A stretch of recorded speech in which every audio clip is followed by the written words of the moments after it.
propose गर्न अगाडि अब घुँडा टेकेर अब रोज दियो भने सायद त्यो एक्सप्रेसन लभ हो कि भन्ने बुझिरहेको छ कि अहिले झन् वर्ल्ड कस्तो छ भन्दाखेरि एक्सप्रेसनमै बढी जोड दिइरहेको छ भित्र खोक्रो होस्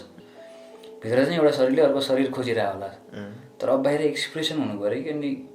एक्सप्रेसनलाई लभ मानिरहेछन् कि त्यसमा कन्फ्लिक्ट देख्नै सक्दैन कि फेरि त्यसलाई नै रियालिटी मानिदिइरहेको छ अनि फेरि वरिपरि पनि त्यस्तै देखिरहेको छ नि त दाइ प्रेमले हरेक बेला एक्सप्रेसनै खोज्छ जस्तो लाग्दैन क्या मलाई चाहिँ हुन्छ नि त्यो त झन् बाँधेको भयो नि त दाइ होइन त्यो त कैदी नै भयो नि होइन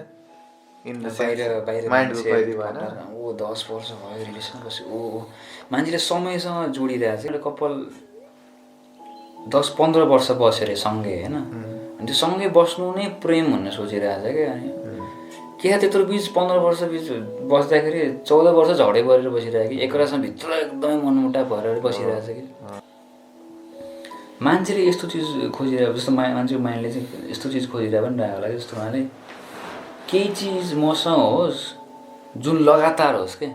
त्यही नै खोजेको त्यही नै खोजिरहेको छ तर डिफ्रेन्ट फर्ममा खोजिरहेको छ क्या अब त्यो चिज त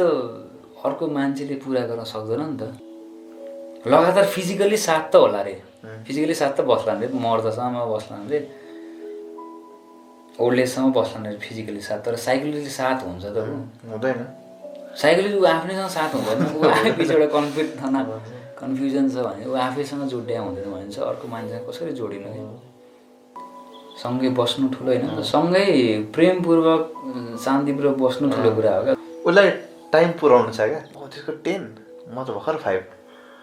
म पनि त्यसको फर्म पुऱ्याउनु त म अझै 5 वर्ष टिक्नु पर्ने रहेछ टाइपको क्या टिक्नु पर्ने रहेछ क्या अहिले गुनै भइरहेको साह्रो भएन टिक्नु चाहिँ पर्छ म